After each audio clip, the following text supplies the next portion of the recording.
नमस्कार. मी सुभाष कर्णिक. यूट्यूबवरील कथाकथन श्रवण दर्शन या माझ्या चॅनलवर तुम्हा रसिकांचे पुन्हा एकदा स्वागत.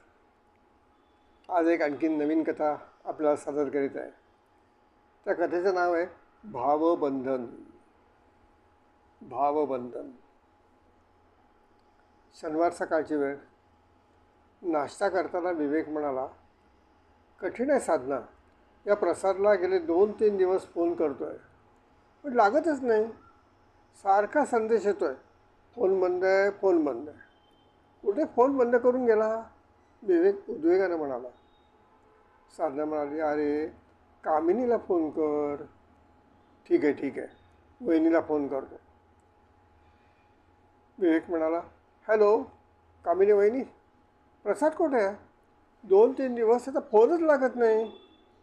कामिनी म्हणाली, भाऊजी, प्रसादकडून त्याचा मोबाईल जोरात पडला आणि बिघडला आणि प्रसादची तब्येत बिघडली आहे. विवेकने काळजी का सुरू? काय झालं? कामिनी म्हणाली, सांगते. बुधवारपासून त्यांच्या पोटात खूप दुखायला लागलं. गुरुवारी जेवण केलं नाही म्हणून काल शुक्रवारी सकाळी त्यांना इस्पितळात भरती केलं आहे. विवेकने विचारलं, डॉक्टर काय म्हणतात? आता काय झालं? आता कसं आहे? कामिनी म्हणाली, तो झोपूनच आहे. डॉक्टरांनी काल सगळ्या प्रकारच्या तपासण्या केल्या. आज दुपारी डॉक्टर सांगणार आहेत काय झालं आणि काय करायचं. वहिनी, प्रशांत आला आहे का? नाही, त्याची MBBSची अंतिम परीक्षा आज संपेल. तो पुण्याहून उद्या येईल. मग मी येऊ का? विवेकने विचारलं. नको, लखनऊ नाशिकला कशाला येता? तशी गरज वाटेल तर तुमच्याशी फोनवर बोलू. ठीक आहे, डॉक्टर काय म्हणतात ते कळव. विवेकला जुन्या आठवणी जागा झाल्या. तो आणि प्रसाद एकाच वर्गात होते. दोघे उंच आणि थोडेसे लठ्ठ म्हणून वर्गात शेवटच्या बाकावर बसायचे. सगळी मुले एकत्र खेळत. एकदा विवेकच्या पुस्तकात प्रसादला पिंपळाची 2 पानं दिसली. दोघांना पिंपळाची पानं पुस्तकात ठेवायची आवड होती. प्रसाद म्हणाला, विवेक, त्याचं एक पान दे ना मला.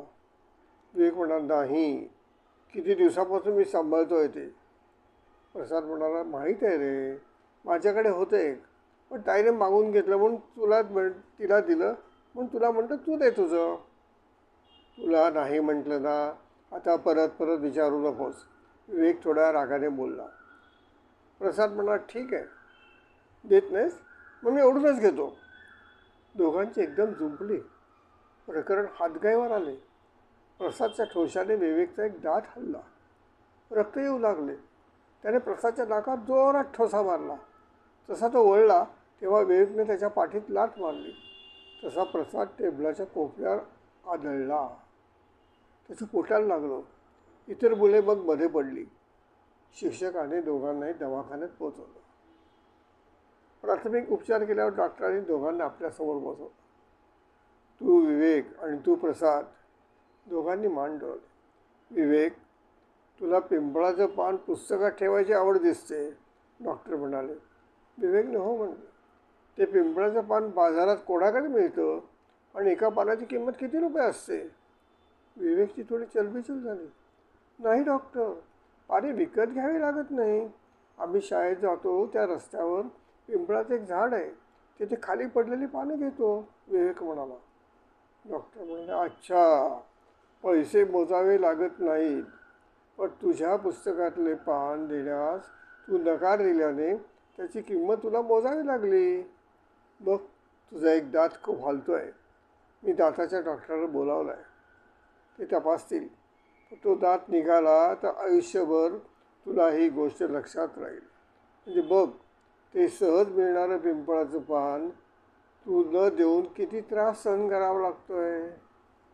नंतर डॉक्टर प्रसादकडे वळले. प्रसाद, तुला यानं पान दिलं नाही, पण त्याला तू चांगलाच प्रसाद दिलास आणि तुलाही त्या न मिळालेल्या पानाची किंमत मोजावी लागली. तुझ्या नाकावर जोरात ठसा बसला आहे. मी ENT डॉक्टरला बोलावलं आहे. ते तपासतील. हे नाकाचा हाड मोडला आहे काय वगैरे सांगतील. म्हणजे तुलाही त्रास भोगावा लागणार आहे. विवेक आणि प्रसाद दोघेही मान खाली घालून बसले होते. दोघांच्या डोळ्यातून घळघळा आसू वाहू लागले. त्यात प्रसाद प्रथम म्हणाला, डॉक्टर, आम्ही खूप मोठी चूक केली. विवेक म्हणाला, होय डॉक्टर, आम्ही चुकलो. मी एक पान याला दिलं असतं तर असं काही झालंच नसतं. डॉक्टर म्हणाले, होय ना, ठीक ठीक आहे. तुम्हा दोघांच्या लक्षात आले की आपण चूक केली, त्याची शिक्षा तुम्हाला मिळाली. डॉक्टर थोडा वेळ थांबले. नंतर हळूच म्हणाले, पोरांनो, तुम्ही 7वीत आहात, अजून लहान आहात. तुम्हाला पूर्ण समंजस व्हायला वेळ आहे. पण पोरांनो, एक लक्षात घ्या, प्रत्येकाला राग येतो, भावना अनावर होतात. पण त्या रागावर आणि भावनांवर नियंत्रण ठेवणं अतिशय समंजसपणाचं लक्षण आहे. यापुढे आपल्या रागावर आणि भावनावर नियंत्रण ठेवण्याचा प्रयत्न करा. आजच्या घटनेची कायम आठवण ठेवा. मर्यादेच्या बाहेर राग गेला की काय होतं ते तुम्ही अनुभवलं आहे. चुका झाल्या त्याची दुरुस्ती करा. तुम्ही शाळेत सोबती आहात, आता तुम्ही एकमेकाचे हात मिळवावं. दोघांनी आपले हात एकमेकात जोडले. डॉक्टर त्याच्या मागे जाऊन उभे राहिले आणि त्यांनी त्याच्या हातावर आपला हात ठेवला आणि म्हणाले, विवेक, प्रसाद, हे हात कायमचे जोडलेले राहू द्या. कायम मित्र राहा, कायम स्नेही राहा. कधी एकमेकाला अंतर देऊ नका. एकमेकावर प्रेम करा. दोघे उठले. तसे डॉक्टरांनी दोघांना आपल्या बाहुपाशात घेतले. विवेक म्हणाला, डॉक्टर, तुम्ही सांगितलेलं आम्ही कायम लक्षात ठेवू. यापुढे आम्ही मित्र म्हणूनच राहू. प्रसाद म्हणाला, होय डॉक्टर, आम्ही आता कायमचे मित्र राहू, कायमचे मित्र राहू. डॉक्टरांच्या सल्ल्याचा दोघांवर खूप परिणाम झाला. दोघेही शाळेत आणि नंतर कॉलेजमध्ये कायम बरोबरच राहिले. दोघेही बरोबर BCom आणि MCom झाले. प्रसादला एका बँकेत नोकरी मिळाली. विवेकला केंद्र सरकारच्या खात्यात नोकरी मिळाली. प्रसाद नाशिकला ते विवेक लखनौला राहू लागला. पण त्या दोघांचे जिव्हाळ्याचे संबंध कायम राहिले. त्यांची दोघांची कुटुंबही त्यांच्या मैत्रीत सामील झाली. संध्याकाळचे 5 वाजले तसा विवेकचा फोन वाजला. विवेक ओरडला, साधना साधना लवकर ये, कामिनी वहिनीचा फोन आहे. कामिनी फोनवर बोलली, भाऊजी, सगळे रिपोर्ट दुपारीच आले, पण डॉक्टर आत्ता थोड्या वेळ झाले. डॉक्टर म्हणाले, त्यांच्या पोटात अन्ननलिकेत गाठ झालेली दिसते. कशामुळे झाले लक्षात येत नाही आहे. काही खाण्यामुळे किंवा मार लागल्यामुळे असू शकेल. उद्या रविवारी ते BP तपासतील आणि सोमवारी शस्त्रक्रिया करतील. डॉक्टर म्हणाले, काळजीचे काही कारण नाही. विवेक म्हणाला, ठीक आहे वहिनी, मी फोन करीत राहतो. सोमवारी शस्त्रक्रिया झाली कळवा.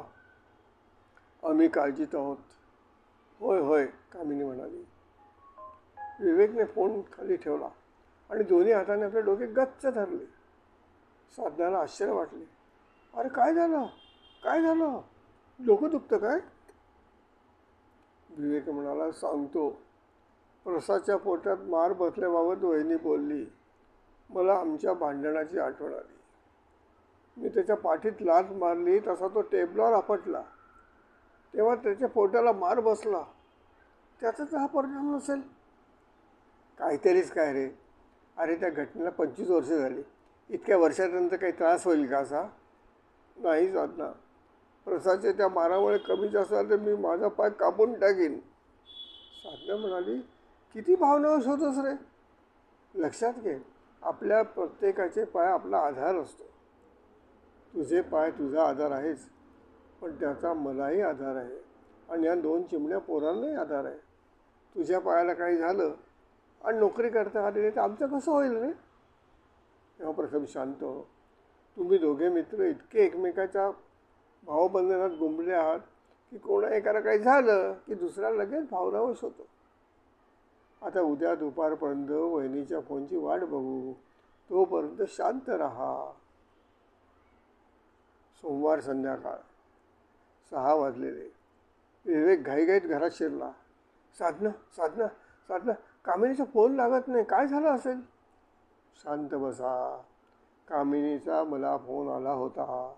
दुपारी शस्त्रक्रिया यशस्वी झाली. भाऊच्या पोटात काहीतरी खाल्ल्याने विषबाधा झाली होती. त्यामुळे पोटातल्या नलिकेत सूज आली, म्हणून अन्न जात नव्हतं.